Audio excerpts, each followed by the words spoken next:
Okay, this is for the Astronomy 400 Lab. This one's called Moons of Jupiter. Just some basic class information. I'm not. It's July 8th, 2020. I think I said I may be giving the exam tonight, but I'm not. I've got the exam just about done, but I'm not. I'm gonna put it off until Monday. So I'm gonna put it off until we would have our next class meeting. That'll be on the 13th. Okay. And also, it's still going to be just over the first four labs.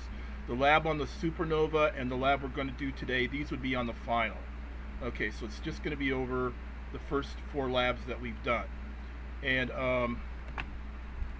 it'll be Monday, and I'll make it during our whenever our class was supposed to meet. Okay, this is another lab. This is actually a lab I pulled out that I used to have a long time ago. Because other labs I'm working on are taking me too long to get done. So this is the moons of Jupiter. Okay, so you got 4 moons. Basically, you have a lot of moons orbiting Jupiter, but 4 are huge. They're among the biggest moons in our solar system. So they're the ones that we want to concentrate on. They're called the Galilean Moons because Galileo discovered them in the 1600s. Okay, so the 4 moons orbiting Jupiter, they're referred to as the Galilean Moons. Now, according to Wikipedia, and I just found this, and this is under the entry for Ganymede, Chinese astronomical records report that in 365 BC, which would be 2,365 years ago, right, Gan D detected what might have been a moon of Jupiter, probably Ganymede, with the naked eye. Okay, so maybe one of them, the biggest one, there's Ganymede. Look at there's its diameter. It's the biggest of the 4 of them. It's the brightest of the 4 of them. So he may have actually seen this, okay, but he didn't follow up. We don't have the records. We can't say for certain he did. Galileo did. Galileo did follow up with all the records, so we know for sure Galileo saw the moons of Jupiter, but he was using a telescope at the time. Okay, so here's the data. We can see the Io is the closest. This is in units of planetary radii. In other words, the radius of Jupiter. So Io's 5.90 planetary radii away from Jupiter, or 422,000 kilometers from Jupiter. So you can see that we can go out to further and further. Callisto is the furthest away in its orbit. Io's the closest. And they were all discovered around January 7th, 1610. You look up different sources, you get different numbers. Like you see that Galileo saw them, but didn't realize they were moving relative to the background stars until later, so they must have been part of our solar system and so on. Okay, Io, I've heard it said both ways. Okay, there's what it looks like. It looks like a pimply-faced teenager or a pizza, some kind of pizza surface, or I don't know, weird-looking pizza you buy at one of these gourmet pizza places. Okay, so, but what's going on with Io? Closest to Jupiter. But now, because of the gravitational tugs from all the other moons, as well as Jupiter, its surface keeps sliding back and forth over the interior. Okay, so it's the same sort of friction that causes volcanic activity in some places on Earth, where you got the lithosphere sliding over. You got the plate tectonics going on. You got friction taking place, and you got heat. That heat leads to all sorts of volcanic activity on the surface of Io. So basically, due to continuous and competing gravitational pulls from Jupiter and the other moons, friction between the surface and the interior of Io has caused it to be the most geologically active object in the solar system. There are about 400 active volcanoes dotting Io's surface due to continuous heating of its interior through friction. And basically, it spews this out. You got this kind of a torus that surrounds Jupiter. It goes right where Io orbits, because Io's continuously emitting, I think it's sulfur dioxide, out into around it, and that goes into a big ring around Jupiter. So that's kind of an interesting phenomenon that we didn't know about until real recently when we started sending probes up there to take a closer look. Okay, we got Europa. Okay, Europa is the smallest of the Galilean moons, the second one out from Jupiter. It's primarily made of silicate rock and water ice crust. Astronomers and other scientists believe that underneath this ice surface is an ocean, a liquid water ocean.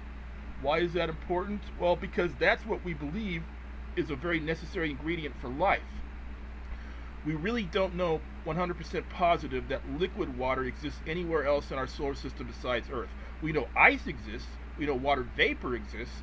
That's 2 of the 3 phases. But what about liquid? Okay, we think there may be liquid water here on the inside of Europa, in which case maybe it's a great breeding ground for all sorts of weird life. Like, you're not going to find, mammals and stuff like that. If they'd be excited if we found bacteria, for example, and they'd be excited if they found a virus in there, but hopefully the virus wouldn't be brought back to Earth and cause even something worse than this COVID-19 thing we got going on now. But yeah, so that's what they're excited about Europa. Okay, so basically EO has the geological activity, volcanic activity. Europa may have a liquid ocean down there of water that could be teeming with all sorts of life forms, very simple life forms, the simplest life forms you can find on Earth. They'd be excited as all get out.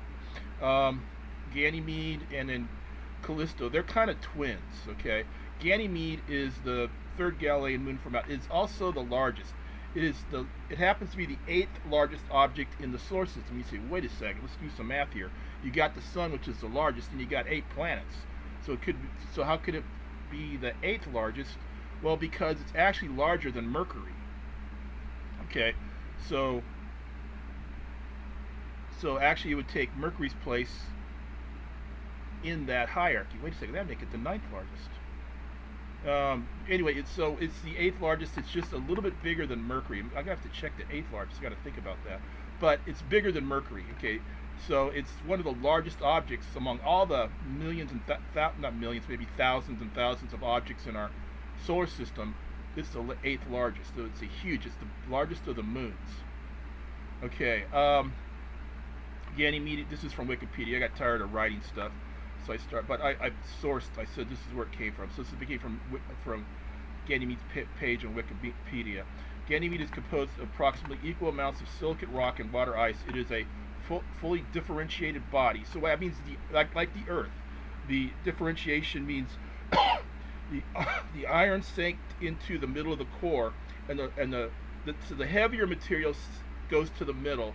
The lighter material goes up towards the surface. So the iron, what is sunk to the middle, and the lighter material, the water, ice, and stuff like that, goes more towards the surface. That's what it means by differentiation. It differentiated, okay? They've also called it the iron catastrophe here on Earth, where the iron sank to the center of the Earth when it was a big, huge mud ball. Okay, now Callisto, okay, it's similar to Ganymede in many ways. Now it's composed of approximately equal amounts of rock and ices, and maybe, I don't know, I said ices there, ice, rock, and, well, forget it. And maybe the largest object in the solar system that is not properly differentiated. So in other words, differentiation may not have happened on Callisto. Okay, so it may have the iron stuff and the ice stuff all mixed up throughout it. It wasn't a case where the iron stuff sank to the center like it did with Ganymede and like it did with Earth. Maybe that the iron stuff and the ice stuff is all mixed up together in here. Okay. So now what we're going to do is we're going to open Stellarium. I got Stellarium open right now. Okay, so we set it for July 10th. That's going to be Friday, July 10th, 2020. So here's my Stellarium. So I'm going to set it for July, and I'm just going to make that a 10. Okay, there's 2020, July the 10th, and it says to set it for 11, or it says it for 23. Okay, so whatever I'm on the sun, so obviously this part doesn't matter. You don't have to worry about this. Don't even have to worry about that. That's good enough. All right, so Jupiter, the sun's down here. We don't want the sun. We want Jupiter. So we come over here, click on that, and we enter in Jupiter. So I go search for Jupiter, and Jupiter is just up at 11 o'clock tonight. It's right next to Saturn. Okay, so there's Jupiter right there. I'm not sure if they're not that close together. This is Saturn right here. Yeah, there's Saturn, there's Jupiter. Okay, we center on Jupiter, so I come down here, get this going, center on Jupiter, because I'm already centered on Jupiter. But I can go in. And then there you see the Galilean moons. There's Io, Europa. No, Europa's there. This is something else. This is a star. Never mind that. There's Europa. There's Ganymede. This is Callisto. Okay, that star will disappear. It's kind of stays there while stays kind of in the same place while Jupiter orbits the sun. Okay, so there are the 4 Galilean moons lined right up right there. So we come back over to our moon lab.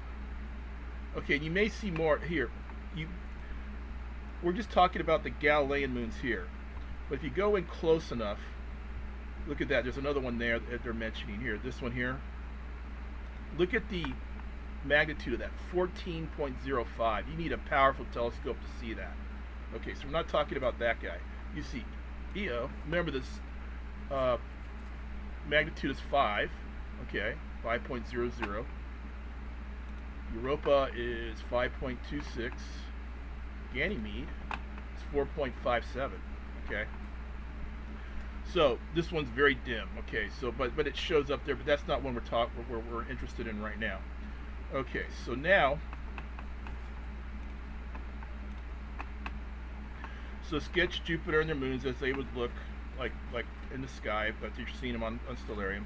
So use the speed control to fast forward the moons through time. So remember, if you go just hit the plus key or the minus key. You don't have to hit the shift.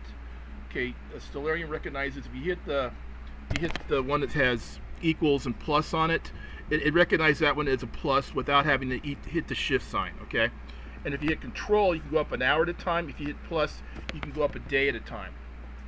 Okay. So go to Stellarium, go out so I can see. Let's see what's the first one on the list.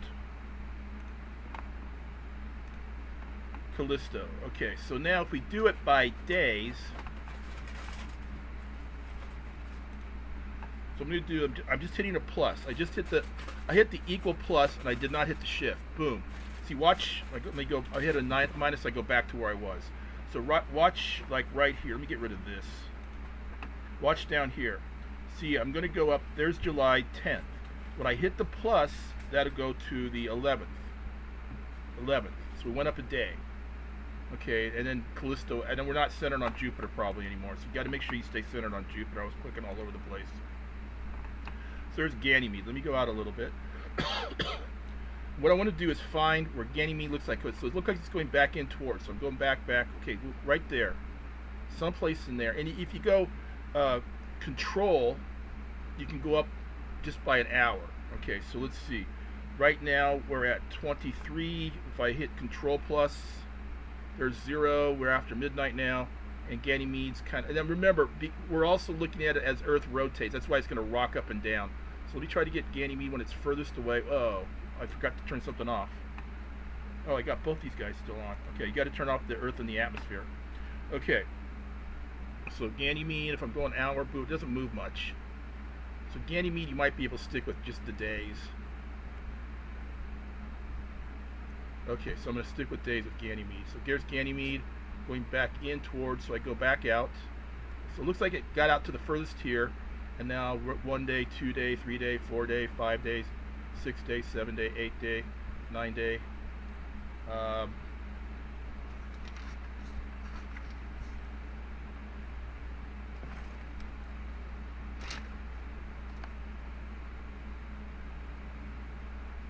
Okay, for Ganymede, I said 9 day. It's in the neighborhood of what it's supposed to be. Okay, so but you might be able to do a better job because maybe you might be able to go through with hours. I don't know. Callisto is actually the one. So I wonder if you actually click on it. Does it make it easier to do this?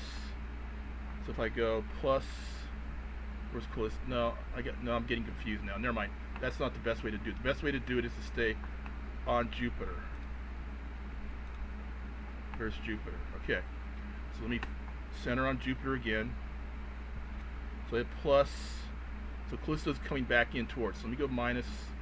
Okay, so someplace like right there. Okay, when it's furthest away, right there. So I go 1, 2, 3, 4, 5, 6, 7, 8, 9, 10, 11, 12. So that's how you want to do it. You get, and see when Ganymede gets close to back out here. Now for the inner ones, you may want to go hours because those do not have very long periods of let's go with Io, for example, the closest one in. See, look, it goes there. I'm not on Jupiter anymore. Every time you click on something else, you're going to lose Jupiter. Okay, so if I go plus for Io, Io's up here now, plus, now Io's all the way back, where is it? It's down there. See, it went from up here to down here in just one day. If you go the hour route, you can see Io move quite a bit. Okay, so, now remember, because when we jump ahead a day, we don't notice this, right? Because we're going ahead 24 hours. Earth is in the same place in its rotation. When we go hour by hour by hour, we're looking at it the way we see it from Earth, and we're spinning on the Earth. We're rotating. That's why this thing flops up and down like that. Okay, but if you go day by day, you don't notice that. So you just have to do that, and then you can try to come up with the number of hours or days. I'm sorry, Earth days. So you can estimate it. It doesn't have to be like 5 Earth days, 7 Earth days. It could be 5.6, 7.2, something like that. You can try to estimate these as best you can. The magnitude obviously is easy. You already know how to do that. We come back over to Stellarium. So Jupiter's the planet. It's a magnitude. This is apparent magnitude, minus 2.69. You just click on Ganymede. There you have it for Ganymede. There you have it for Europa. There you have it, and so on. Okay. And then down here is a question. So with the naked eye limit of approximately +6, that means if it's 6.1, we can't see it with the naked eyes, or basically, theoretically. If it's 5.9 with great eyes and in a very dark place, you can see it. That means that anything with a magnitude value greater than 6 cannot be seen without binoculars or a telescope. So remember, 5 is brighter than 6, 4 is brighter than 5, 0 is brighter than 1, -1 is brighter than 0. It's opposite of the way you think. So that's why you may find out why that the Chinese records show that somebody in China, that Gandu, where did I have that? Gandhi, they have actually seen at least one of them. They're saying probably Ganymede, because look at Ganymede is the biggest.